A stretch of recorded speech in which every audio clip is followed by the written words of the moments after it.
All right, welcome to the Singletrack Session number 88, Ocho Ocho. It's a good number. TrailManners podcast. Yeah, 8's my favorite number, so this is like super cool. I noticed that you saved number 88 in the bibs.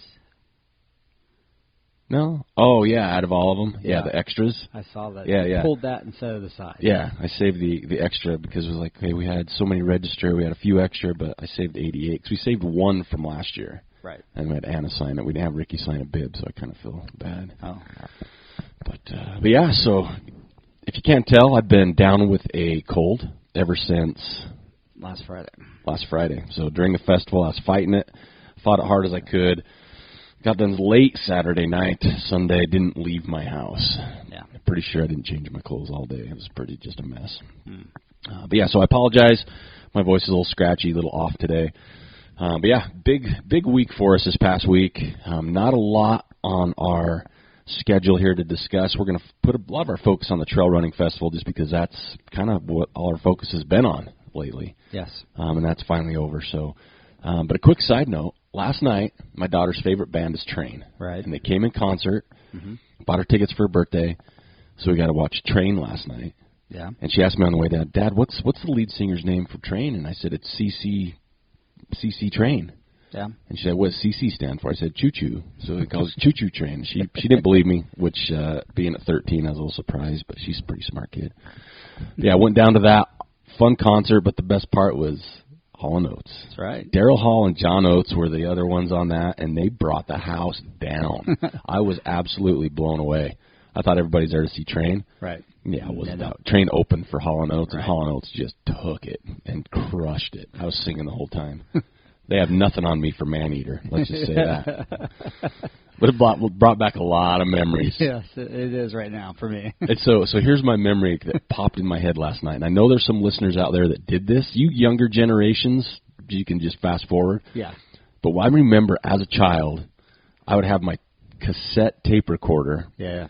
Listening to the radio, waiting for a song to come on, and hurrying, pushing like the play record button at the same time to record songs off the radio. Heck yeah, man. That was the coolest thing. Made mixtapes that way. Yeah, exactly. Yeah. And then you always had the new version came out where you got the double cassette tape boombox, so you could record one to the other, but you couldn't make noise during it. No, definitely because it would pick it up. So you'd be in there, and you're like your sibling or your parents would come in. You're like, oh God, I got to start over. Yeah. I'm making this for Marcy, and Marcy, you know I'm going to put her in Valentine box. Oh man, that's right. Right. I made one for Monica. She broke my heart.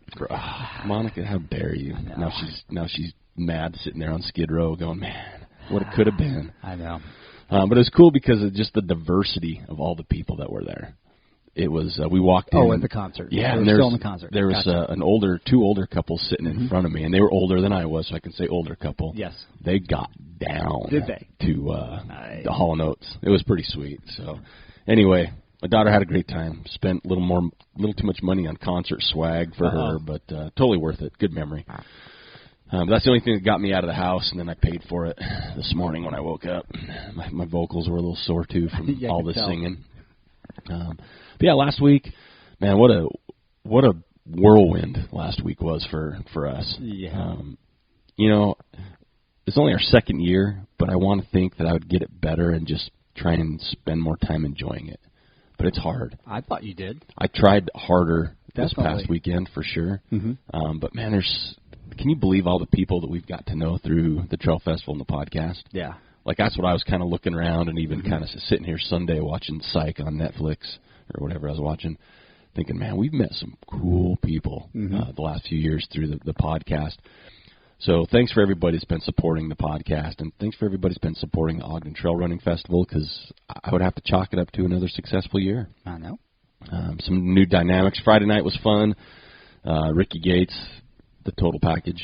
Yeah. Right? I mean, just everything you've seen about him, spot on, but when you get the opportunity to talk to him individually, he's just super nice. Yeah, he was a good guy, down there. More soft-spoken than I thought. Just kind of, quiet, very, I don't know, just is different than I pictured, I guess. I pictured some wild man, in a way. Nah. I did. I pictured some dude that had, like, a Fu Manchu and just getting after it. And he was just kind of hey, what's up? Down there. Yeah, so we had a fun night. Had a lot of people Friday night. They got to listen to his talk, and I think I enjoyed the talk most of all. He didn't really focus on himself. Right. Or what he'd accomplished, which is mind-boggling, but he kind of was doing life lesson stuff, right? Just how to believe in yourself, kind of take the good with the bad. It was pretty cool just to hear his stories, and my favorite part was just hearing about the people he met on the way. Yeah, that was cool. And the best news is he's writing a book. And the movie, right? Yeah, I think so. There's going to be a documentary-type film coming out. But, yeah, the book, I cannot wait for the book. That'll be good. That's going to be so crazy cool. But, yeah, we had a lot of friends came down for that, a lot of people. And I thought about it for a while. I'm like, there's no way I'm going to jump into this and try and mention names because I'd leave somebody out, and I'd feel bad. It's a good idea. Because there's so many people that came down to support us from different states, different cities, some people came Friday, couldn't come Saturday, and vice versa.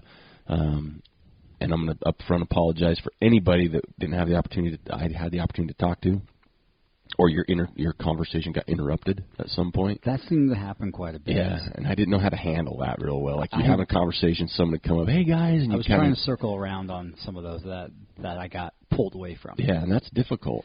Yes, but in the end, you're like, I'm sorry. Can we start where we left off? It's kind of how I always try to close the circle. I just invited him back next year to finish the conference. That way we get him back to come back, right? But yeah, it was just super fun. Great support. Connor and his team at Almer Sport crushed it. Gosh, did they ever? They always do. We can't do it without those guys. Heck no. That's at the venue. That's what people that were here for the first time were like, wow, this place is amazing. Yeah, it is. And we're like, yeah, for sure. This is where it's at. This is legit. Roosters, brought us some food and beverage. Didn't run out of beer. We didn't, even though he left in the intermission, but that's all right.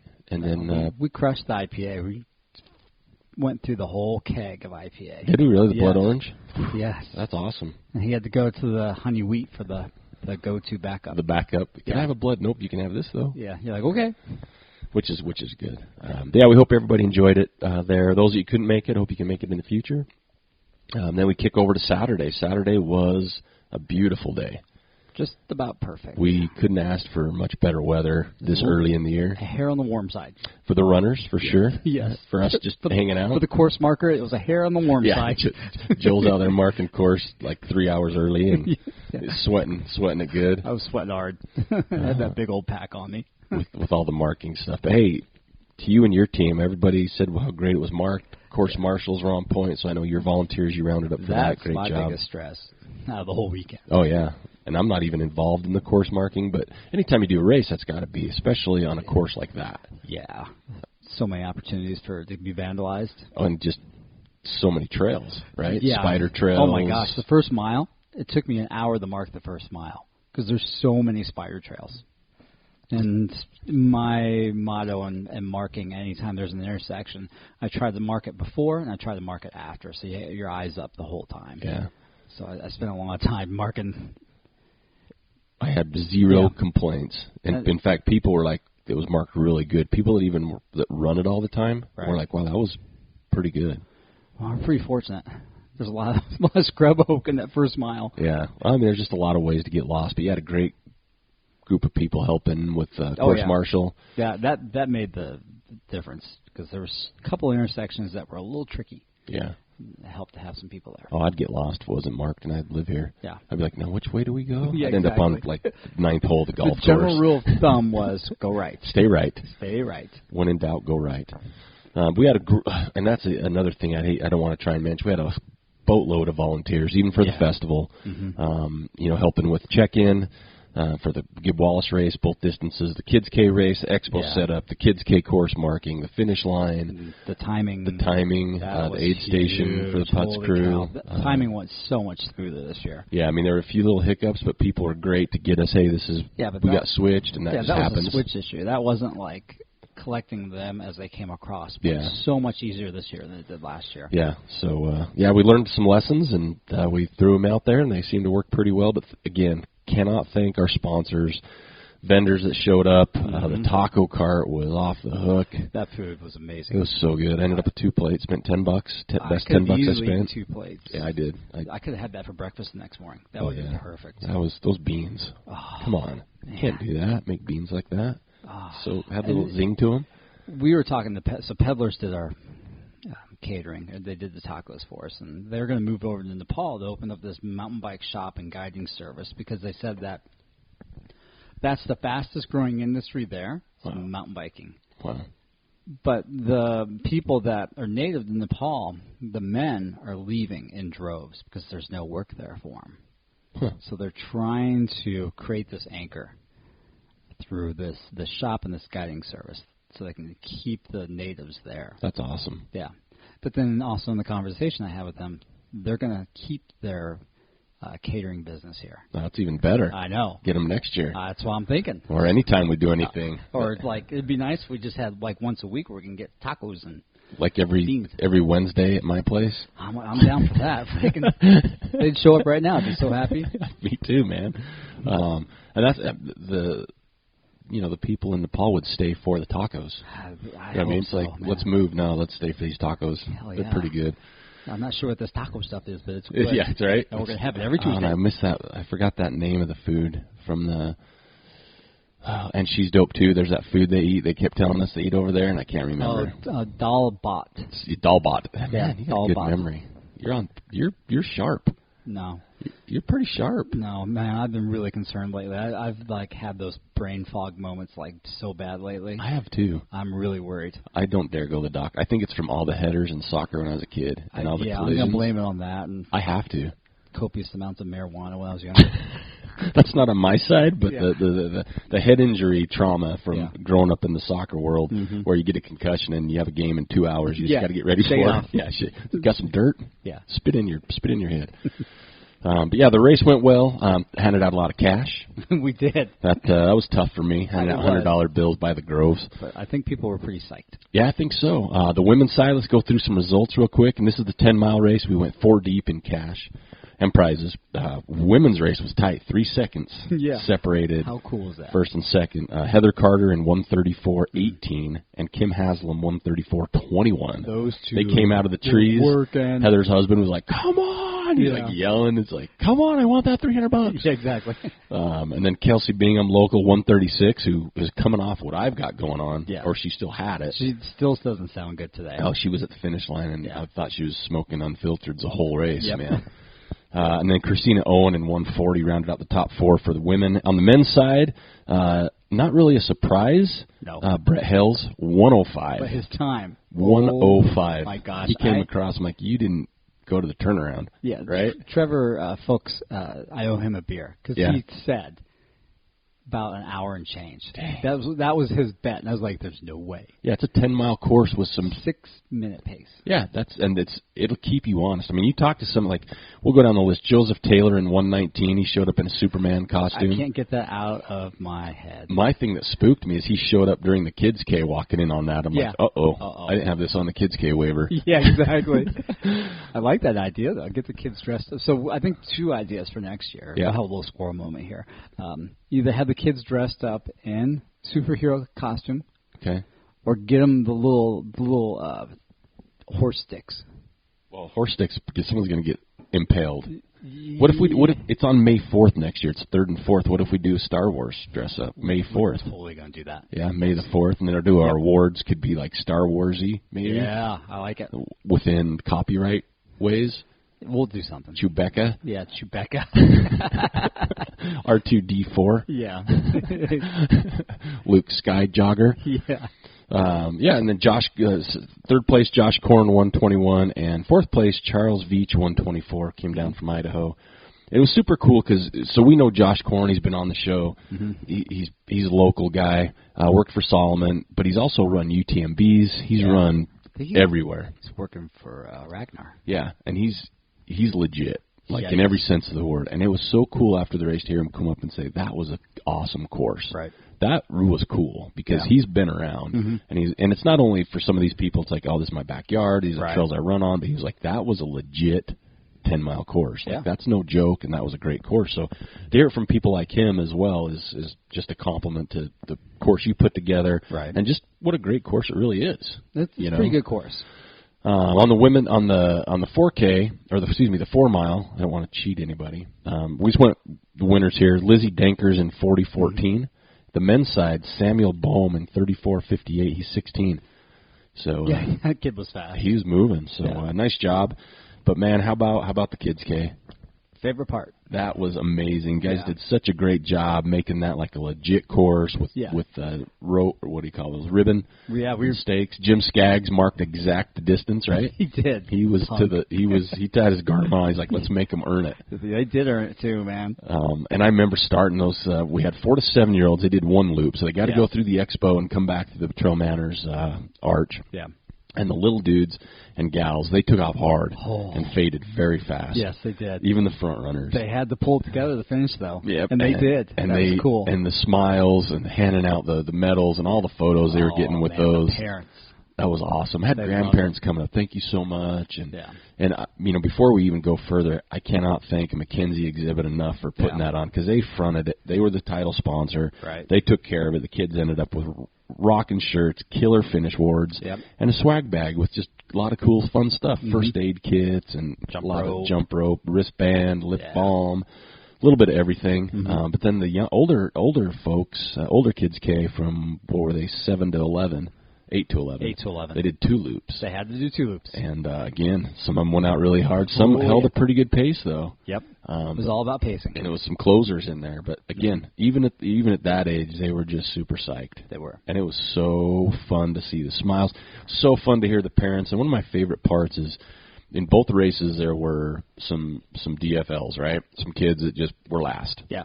And they were either not happy, because it's a long way to go. It is a long way to go. They had taco gut, and they couldn't make it. Definitely had But whatever the reason was, they were kind of coming near the very end. Yeah. And the people were so loud. I mean, everybody kind of stuck around, even the kids that had finished, and they were cheering these kids on. And even the kids that finished last were just pumped. Yeah, you have to be. And it was a cool experience. And just seeing Ricky Gates was running with them, doing some video. He was loving it, smiling, laughing. So it was a lot of fun. Great. I don't say addition, but we definitely stepped up the Kids K this year. That was my goal. Making it super legit. To make that on par with everything else. Yeah, and that brought it all together, having all those kids go around with their medals, showing pose, and some kids were chewing on them. Yeah. And Elevation Culture knocked it out of the park again with the Finishers Awards. For sure. But yeah, thank you for everybody that brought their kids to the race, because obviously we can put on a Kids K, but if there's no kids that run, it's just a K without a kid. So, again, sponsors, vendors, volunteers, everybody involved. Joel, thank you for making this weekend just what it was. It was a blast. I mean, absolute blast. I've been thinking about it nonstop. Just kind of like, man, that was super cool. And, as far as what we can do better, there's always stuff there, but it's not like, for me anyway, where I see it, not leaps and bounds. Like, we nailed some things, right, and there's some room for improvement here and there, but, the big pieces, I think, are in place. It's just kind of keeping it together and getting people out, right? Yeah. I mean, next year we need to bring it. Next year we got to bring it. Yep. Because there's a number we're going to have to hit next year. Yeah. And if we don't, for runners. If we don't, we're going to have a serious talk. Yeah, we are. We have to call it something different. Yes. Like get together instead of a trail festival. Yep. But it's fun. I think everybody had a good time. I hope everybody had a good time.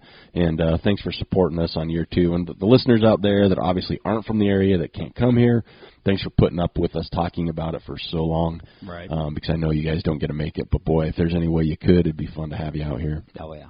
Because it'll be fun. So put on your calendars. May 3rd and 4th. I've already talked to the city. They've penciled us in. Good. I want that stress again. Yeah, the night before they got a hold of me. Said, I think you guys are good. You're like, what? I'm like, excuse me? But I did. I sent some emails back and forth on Monday. Yeah. And she was like, you guys are so easy to work with. Thanks for all you do. I'll pencil you in. You should be good. And I'm like, all right, we're planning 3rd and 4th next year, and we're gonna kick it that way. We also moved some swag, and it was super cool to see people in the swag at the event. So keep doing that. Yeah, I think that's kind of it for the festival. I mean, we could go on and on and on what it was, but it just, I don't know, it means a lot to me. Right. The only setback for me was the local newspaper put my personal cell phone number in an article they put. My phone seriously has been ringing since Friday. Yeah. Asking questions. People have already asked me when next year was. People are upset they never heard about it. Oh, good. I don't even know how to apologize. I absolutely told one gentleman I'll have to get with my marketing department. Yeah. And I'm like, hold on. Okay, yeah, my marketing department says. If you're not on Facebook. Or listen to our podcast. Yeah. I don't know what else we can do for you. I spent quite a bit of money, my personal money, on Facebook ads.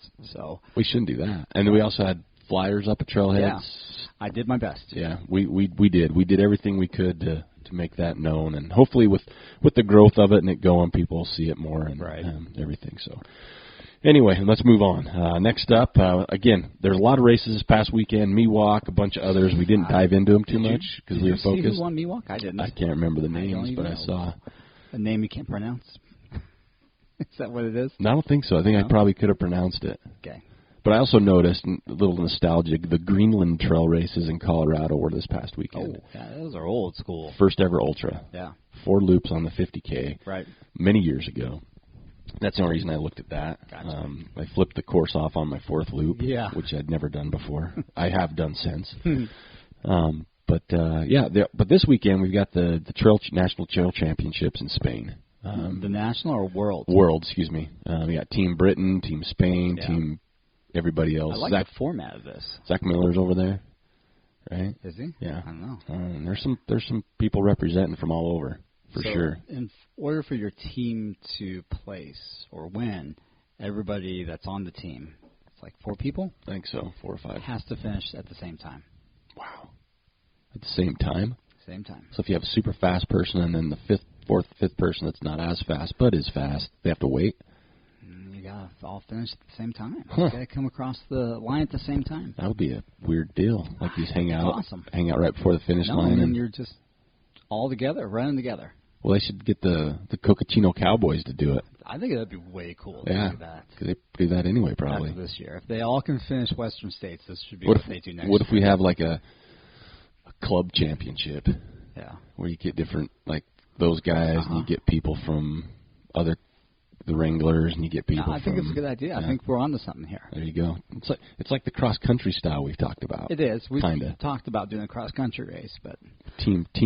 I like the team score. I like the team score idea. It's like Trans Rockies. Kind of.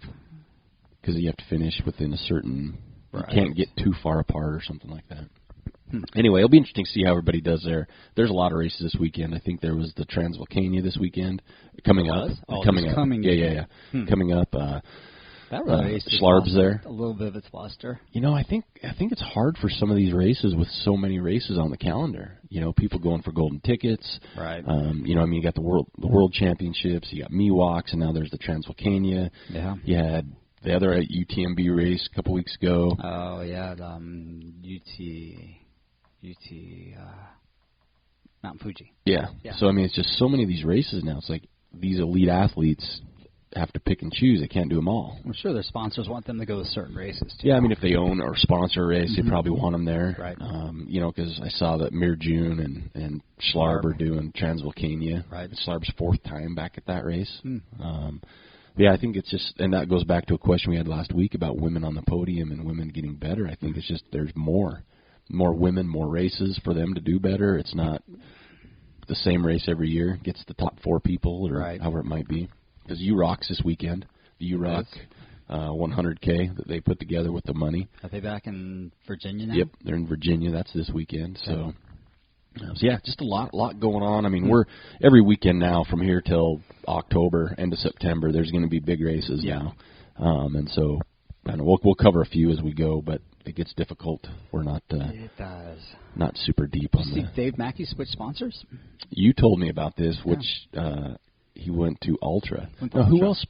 Timothy Olsen is one you told me about. Yeah, Timothy Olsen went to Adidas. Yeah, that's because we'll get to that later on Adidas. But I saw Mackie going to Ultra. Yeah, which is interesting. It was with Hoka. Yes, he's been with a lot of people. Yeah, super cool. I love to see Mackie have a good year with everything he's battled. That'd be awesome. Yeah. And then you said Timothy. He went from North Face to Adidas, right? Which is interesting. Because Adidas isn't known for... Maybe not in the U.S. Yeah, but I definitely, and this will come later in one of our questions, I do want to get a pair of their shoes, though, I decided. Adidas? Yeah, which... Oh, man, I don't know. Yeah, we'll get to that, because we have to ask TrailManners. They got a 4 to 6 mil drop, and they do. It's free. I can give it a shot. It's not free, but it's in your drop range. Yeah. Because that's our only Ask TrailManners question this week. But going back, we had Andrew Giles from Canada. Right. He asked a question weeks back about training. If he's doing a 50K, his friends are doing a 50 mile, and does he train a 50K distance? Right. And we said, do it casual with your people, and he did it, and it looked like he had a great time. I hope so. So he replied back to that. Hope he came out of it healthy. Yeah, for sure. And now he's going to go into the 50K going, oh, this is easy. I've done this before, right? So that's cool to see. Thanks for following up with us on that, and I hope it worked out and had a good time with it. This week, again, we talked a lot of things, but Joel gets our Woody Footy this week, and I'm glad because we had a ton. This might have been the biggest week we had. I went down and saw. But what was super cool is all the amazing photos, but, I mean, we had Bill Hyatt in Kauai, Sarah Ohm, Germany photo, Christopher Feld, Germany photo, Brian Frayne, Kenya, Wayne Decker was in Croatia and then Slovenia, Hayden Hawks, Spain, Malta Trail Running, Germany, Vineyards. So we had a ton of other countries. And then even in the U.S., we had some different spots. We had some New Hampshires, some Michigans, places we don't get a lot of. Some from Canada. Canada, we had a bunch from the Ogden Trail Running Festival, which was super cool. Yep, had some from Zion. Zion Traverse. So there's a lot of great photos this past weekend, and I'm glad it was Joel's turn because and let's rewind. This section, this Woody Footy is sponsored by the Sign Garage. Yes, and they crushed it for us at the Trail Festival. They did. Everything done in time. The shirts were great. I loved the orange shirts for the Trail Festival. The other colors I think looked really good together. Yeah, it was. They nailed it. They crushed it with all the work they got going on right now. So thanks. And they were there on Saturday with a little booth. So hope everybody had a chance to stop by and see them. But yes, Sign Garage here on 25th Street in Ogden. They're the one that sponsored this. They made us some taper up mugs that we have sold all but one. Those are good looking mugs. They are. And I'm drinking coffee out of mine right now. Yeah. But yeah, Joel, who was the winner this week for the Woody Footy? So Laura Wheatley took a photo of her child during the Kids K. And her child's finishing, and then her husband is, there at the finish line saying, good job, whatever the child's name is. But the husband, he's got a bib on, too, because he's going to race. Nice. So that picture represented the whole weekend, right? Started with the little ones, and then up to the parents, just embracing the whole festival. Awesome. It was an awesome photo. And I had a chance to meet Laura. Seems like they had a lot of fun, smiles. Yeah. But go ahead and email me, manners@trailmanners.com, your mailing address, USPS, and I will go ahead and get your winner hat out for you. Strava week, distance, 138.3 by John Marashek. That's a lot. Run time was Wanderley Rice, 34:02. Oh, he did. Salt Flats. 100. And let's stop there. We'll get to climbing, but huge shout-out to Matt Van Horn for winning the Salt Flats in a killer time. Yeah. Great job. He even posted a picture of Woody Footy. His was number 2 for me. He looked like he was on the moon. Yeah. That was pretty cool. So congratulations, Matt, on that. And then climbing, Erin Hill's back. On top of the climbing, she had 19,510 feet for this week's Strava group. So great job there. Now, before we get to the Ask TrailManners question and kind of go, I want to bring back up the Run the Red. Yes. So I did a little bit more look, and I've actually had a few people talk to me about the race since last week. Okay. I got a couple emails as well as a couple people talked to me this weekend asking me more questions about the race. Right. Now, here's the thing. I have not run the race. Nope. I kind of know where it's at. Yeah, I kind of do as well. But if you have specific questions, you should reach out to runthedesert@gmail.com. And desert is with 2 S's, right? Or 1 S, excuse me. 1 S. That's where I was kind of joking with somebody. So I think 1 S. Yeah, so it's 1 S. runthereddesert@gmail.com. They'll be happy to answer any specific questions you have. Because I know there's the questions I was getting on lodging. Because the nearest lodging is in Rock Springs, which is like 25 miles away. Yeah. But they do have a lot of camping at the start-finish. Right. With toilets, with other stuff. Good. So that's one of the questions I was fielding. But Run the Red, it's Saturday, June 2nd. They've got a 50K that starts at 6 a.m., a 23K, which I really dig that distance. Because that's one of those things where we talk about don't force it to fit. Yeah. I've never heard of a 23K. Yeah, it's going to work. Yep, 7:30 a.m. and a 5K at 8:30 a.m. So there's distance for everybody. It's 5th annual trail race. Check out their website, WyomingOutdoorCouncil.org /Run the Red. We'll have it in our show notes. Right. It's a run for the advocacy of the Red Desert. There's a video that you must watch. Even if you're not going to run it, just go watch it because it's super cool. You can check them out on Facebook at Run the Red Desert. But the video is really cool. But the neat thing about it, I was talking to RJ, one of the individuals that put it on, along with our buddy Gabe Joyce. Yeah. It's it's for a good cause, right? So in 2014 was the first year they did this race, and was to honor the 50th anniversary of the Wilderness Act of 1964. Because, again, as we've seen, land is slowly getting gobbled up here and there. Yes. Right? And so we're trying to keep these places, and I say we, I mean as people, even trail runners, especially outdoor advocates, to keep these places open. Accessible. To people to enjoy. And the quality the same, right? Exactly, because there's not a lot of funding for some of these agencies to keep these things going, and so they need other ways to do it, or need help funding from a higher level. Yeah. So the Wyoming Outdoor Council, they're going with this, and it's on June 2nd, which is also National Trails Day, so it's a great day. If you can't run it, if you're already registered for something else, put it on your calendar for next year, or share it with your friends, because, again, there's so many distances, and a lot of races are sold out. So it's like, so someone that wants to run, send them that direction. Yeah. It's a great race. You run off a sand dune to start. The video is super cool. Right. I mean, you could just tuck and roll if you really wanted to get some sand here and there. Yeah. And then you go near a historic ranch site. You go by this really cool thing called Boar's Tusk. Right. And it stands out. Yeah. Right. But yeah, check it out. We're happy to be working with these guys, and we hope that you guys can make it out, and if you do, we'd love to hear comments when you're done, a little bit more about it, because I'm not a sand person. I've said that for years. I don't think the whole course is sand. It's not, but this is more intriguing to me. I think that just that little bit sand, and then the rest of it is double track. Yeah, it's double track road, but it's really intriguing. So it's definitely on my radar. Let's put it that way, because looks like a cool event. So check them out again. Run the Red. And we'll have a link in the show notes, so come back and check that out. And, if you have any questions, just go ahead and shoot them an email. I know they're going to be happy to get with you, because RJ and I spent about 40 minutes on the phone one night, and it was awesome. The passion, why they do it, this is why we do what we do. It's why they do what they do. You're just passionate about it, and that's the best way to get involved with. Next up, we got one Ask TrailManners question. Mm-hmm. We've kind of touched on this a little bit, but it's something that you could always ask, because things change all the time. So this one... Ask TrailManners, or just a talking point. So I think it's a talking point's a good one. What shoes you running in now, or wanting to give a shot? Oh. So I'm going to start. Okay. And and it makes me sad in a way, because I run in the Perla Zumi Trail N2 V3, and I have a Trail M2. Right. You've been hoarding those. I have, and they're really hard. Every time I take them out, it scares me. I'm like, hey, could be the last run. Your lifespan's shortening. Yes. But I do have a few extra pair. My all-time favorite shoe, and what makes this another reason it's my all-time favorite shoe, is when new shoes come out, you see a lot of them compare themselves to this particular shoe. Yeah. This shoe that I wear, the N2 V3, they nailed it. Pearl Zumi nailed it on their last rendition, and then, of course, they went out of business with the trail running stuff. I'd say went out of business. They quit producing. They stopped doing it. And a lot of people liked it, so people are asking for this shoe, and so companies are pretty smart, and they're saying, oh, this one feels like this. Right. And I've tried a couple of those, and yeah, they don't. No, they don't. So good try. Don't tease me or get my hopes up. That's what I'm running in right now. I'm trying to find my next shoe, because these aren't going to last forever. No. And when it happens, I might have to quit trail running, or just take up barefoot running.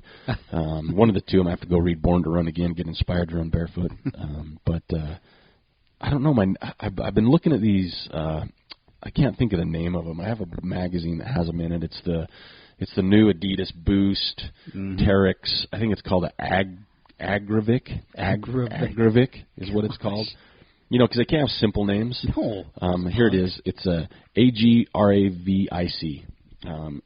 And it looks rad. I think it's a 6 mil drop.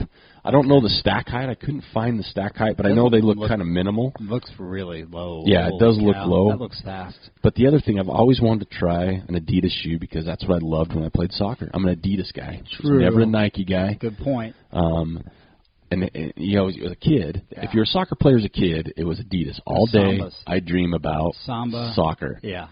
Yeah, right? That's what you had to say. That's the political PG version, Yeah, right? all day I dream about soccer. But now, I got the trail running. All day I dream about Singletrack. Yes, that's true. Right? Mm-hmm. But the other cool thing I like is in their marketing. So their outsole is Continental, like the Continental tire. Gotcha. So it's like a real tire tread, Continental.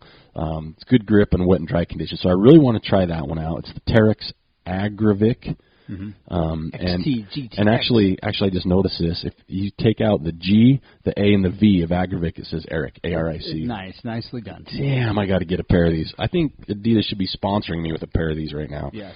But that's one. And the only other one I've really seen, and I'm kind of on the fence on, is the Hoka Challenger 4. And that's one I tried on that had a little pop in the forefoot. Yeah. And you said, Joel, you wear them, and you said that goes away. Yeah, I never noticed it. But it made me nervous. But that's the only one. And I think, I can't really think of any that I'm just jonesing for right now. Right. And I know some come out in the spring. I've tried. I'm not going to mention a lot of the shoes because I know there's people out there like me. I've tried a few other shoes that just they didn't work for me. Right. And that doesn't mean they're a bad shoe. Doesn't mean, but they just didn't work for me. Joel's more of a shoe try-router. Connoisseur. Yeah. So I don't. I'm scared to drop the dollar, so I'll try them on. If they right out of the box they don't make me feel happy, then I'm nervous. Yeah. Because I know I put a pair of pearls on out of the box. I'm like, let's go for a 10-mile easy. I used to be that way. I would try anything. I've kind of stopped. What are you running in? Like, what's your go-to right now? Oh man, Challengers. The 4s? I have 3s are my favorites. Are they? Yeah, Okay. I like the 3 more than the 4. The 4 feels a little dead to me. Can you change the density of the foam or something. That's what you mean by dead is the density. Yeah. It probably runs closer to a Pearl Zumi shoe. Yeah. It feels good. Traction is great. It's a good shoe, but I think the 3 feels a little bit better to me for some reason. Okay. I still have a pair of Speed Goats that I had from last summer that I'm trying to squeeze every mile out of. Is that the first edition? Second? 2s? 2s. Okay. Yeah. So I got a pair of Speed Goats, Challenger 3 and Challenger 4. So I'm kind of like switching back and forth on right now. And I'm not looking forward to any shoes right now. Yeah. I don't see anything coming out that I'm like, oh my gosh, I got to try that. Yeah. So even on the Hoka side, what about that new toothy one they got? You interested in that one at all? That new, big old that one's way too fell fast runner for toothy. Me, man. It's like it looks cool, but it does look really cool. I don't know. I think some of the ultra everyday shoes. Yeah. I'm looking forward to those. Yeah. Because I spend a lot of time on my feet in the gym, and I need shoes that are comfortable. Yeah. Like I got a pair of these Pearl Zumi N1s. Oh, I love those things. I've been wearing these in the gym quite a bit, and they're way comfortable. I wore those when they very first came out. I wore them at the Buffalo Run 50 mile. Right. I ran the 50 mile in the N1s. Oh my gosh. And it was crazy because I was good. Yeah. Like it was a mistake. I'm going to throw that up front. There's not enough support for me for 50 miles. Not in these N1s. But they worked. Yeah. I mean, I wouldn't do it today, but I have a couple pair of N1s, and I would like to start wearing them on the trails for our morning runs. There you go. Get 7, 8, 10 miles in them. Yeah. I'm okay with that because they feel good and they feel fast. They feel really fast. Right? So I like those too. Yeah. I'm more interested in everyday shoes. Yeah. Right now. Yeah, I got to find me and I'll take recommendations. So here's the thing: me and Joe like the 4 to 6 mil drop. Yeah, is kind of the sweet spot. I like lots of cushion. Stack height. I like in the 20s. Yeah, I've got to be in the 20s. I like the 20s to be honest. Yeah, somewhere in that mid to upper 20s is good for me. I'm happy with that. I think if Operation Svelte was going better, I could dip down into the high. Like 18 to 20. Yeah. But with the body composition I'm running on right now, the Trail Fest kind of screwed that all up. Yeah, and being sick, I've been dying. Like I want to get out. Like I had a really good run before the Trail Fest. Like probably my fastest from 22nd to the gate and back I've ever done. Right. And I'm like, oh, this is awesome. And I've felt like crap since. So maybe that's what it is. Maybe I run fast and my body gets sick. All the toxins. Yep, they're flushing out. Yeah. But yeah, I'm jonesing to run right now. We're not too far out from Park City race. Yeah, really. It's go time for that. Coming quick. Mm-hmm. And I don't want to show up and being miserable because I want to enjoy the finish for sure. But, we'll see some people at Smut. I'm working an aid station at mile 5 of the 100-miler, I guess. I'm pretty sure I'm going to work that aid station with you. Are you? Yeah. So I'll be up there. There's going to be a lot of people up there that we know, so that'll be kind of fun.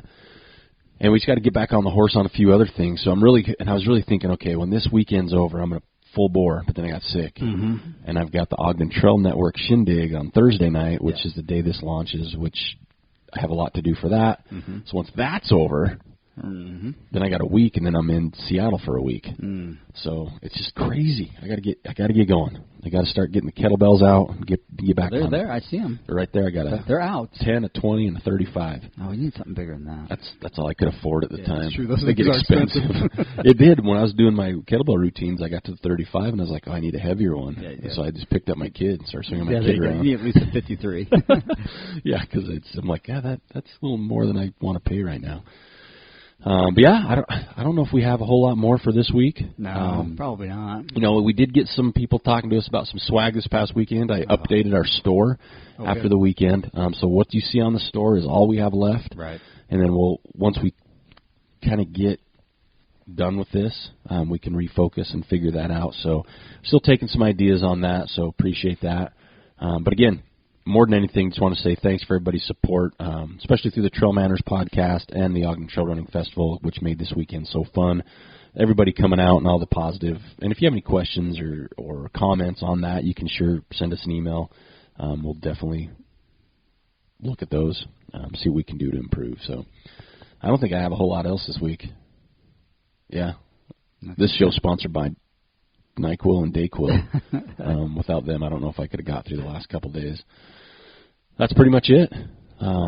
Again, thank you so much for listening to the podcast. Thanks for listening to us ramble on and on and on. If you have any ideas on shoes that maybe Joel and I should look at, especially in that 4 to 6 sweet spot, our stack height, and the ones we like running in, let us know, because we're always willing to try something new and share the word. But other than that, thanks for listening. Check out the Run to Red when you get a chance. Links in the show notes. Watch the video. It's super cool. Oh, speaking of video, I got to go back. Sorry. Okay. Brian Nichols from Mountain Luxury Real Estate gave us some drone footage of our race. Okay. I haven't gone through it yet because my Dropbox isn't big enough. Okay. I says, you need more storage. I'm like, that means I got to pay. Yeah. Not going to happen. Yeah, so I'm going to check that out. We'll throw some of that because I like drone footage, especially I think you got some Kids Cave business going. So thank you for that. And anybody that took any photos that want to share, let us know. Other than that, we'll hope everybody has a great weekend, and we'll catch you next week.